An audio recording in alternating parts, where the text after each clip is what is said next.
So we have my loop happening with my stride, taking the full steps, 2 steps. My character ready to loop to build up actually. Although I could do a bit more work on improving some more animation, softening some of it.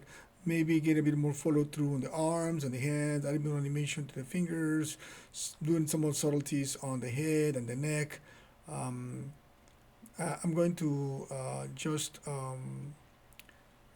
make a loop now, and for that, of course, I'm gonna turn on my images here. I'm gonna start making the root and the feet first loop just to see them working, and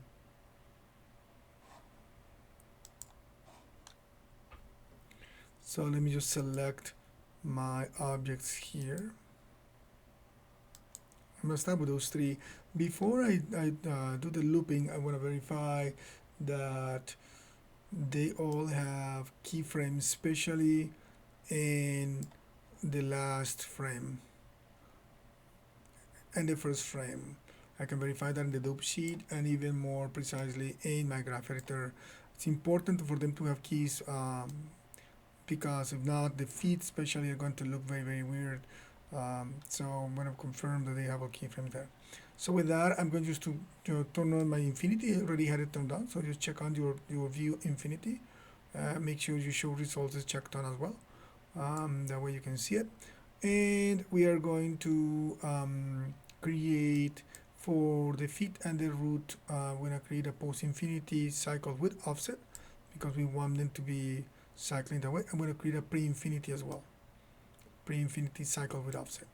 That way she goes and does that. Let me open up my time range to be able to see her. Of course, at this moment the upper body is not animating.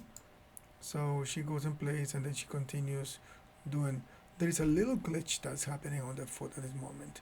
And I struggled with it for a little while and I'm trying to figure out what was going on because the foot has keyframes on it. And if you look at the graph editor, um, if you see her foot, the foot is doing what it's supposed to be doing. It's repeating the same action over and over.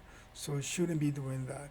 So what I discovered after playing with it for a little bit is that my playback is using cache playback. So when it has cache playback, it's trying to maintain the same sequence working over and over, so that it forgets that it has new keyframes on it. So I'm gonna uncheck that, and by doing that, she right away gets corrected. So now she can do that. I think that's a feature that was added to Maya recently that I was not aware of. So now that I have the lower body working, I go and work on looping the upper body.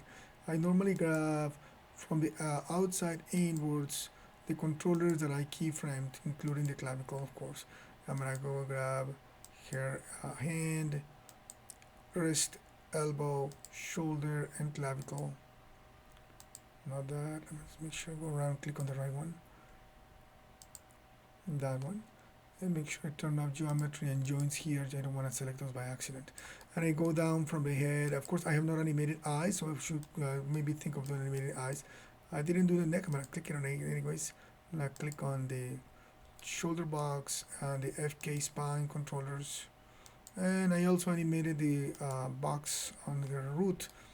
I didn't do anything else, I think. So now I'm going to go to my graph editor, and again here I'm going to let's see if I can have it more here. I'm going to go on my curves and do my post infinity. In this case, it will be just cycle. We're gonna do my pre-infinity cycle as well. They don't have to do offset because they don't have to be attached to the ground. They just need to be just simply looping. So now I play her back, and there she goes. So now the only thing that is left is doing the offsetting of the main controller, and I would say that the main controller course starts in position 0 in frame 1, and then we identify the value of the foot when it lands on the second step.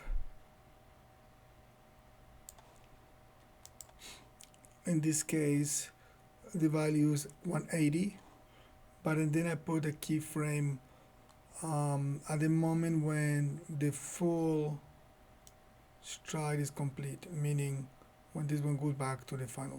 So that 180 value that I got from this second step here gets applied at the end of the loop, and I apply it to here. So this one is going to be translated in negative 180. So she goes back to the center. So then she goes and stays in place there. So again, when the first, let me just undo that just to show you one more time. So when the foot that arrives to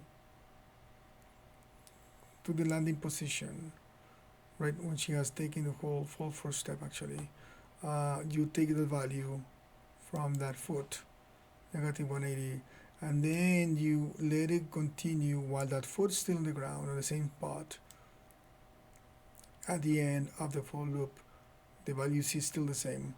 Then you apply that value negative on the main controller. Of course, the main controller was keyframed at 0 here in frame 1. So here going to be negative 180. So I'm going to keyframe that. So she wants to stay in place, right? And I'm going to now, on my graph editor, loop with offset that controller, right? Loop cycle with offset. So cycle with offset that, so that way it continues going over and over. And it's a little bit hard to see it there, but it's just doing it. So she's going to be going, and she's doing it, but she is not staying stable, because of course we need her to the main controller needs to be right now the animation is showing, let me see if I can show it here. It's showing the is in and is out, so we need to change that and make it a linear tangency. Why is it showing 2? I'm not sure. Let's see. Okay, it just refreshed. Alright, so let me see. Let's play one more time. Now she stays doing it in place.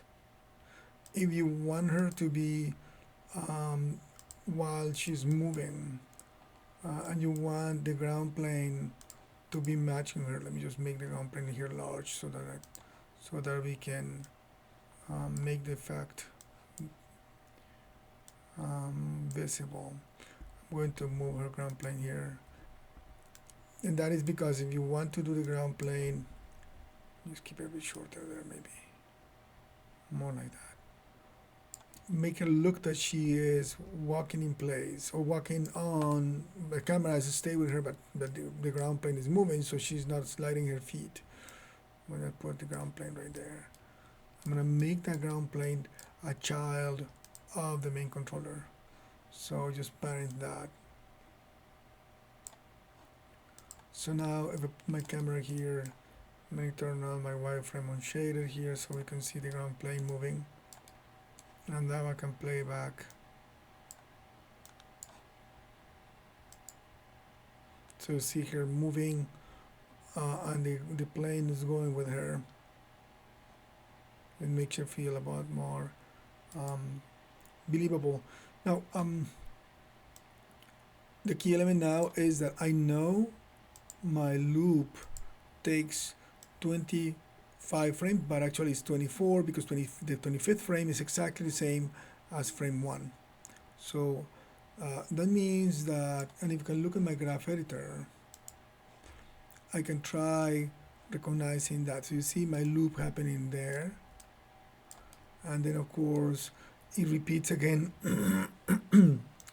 25, and then we gotta go and identify the frame 48. I believe, I think probably is 49 is my actual frame.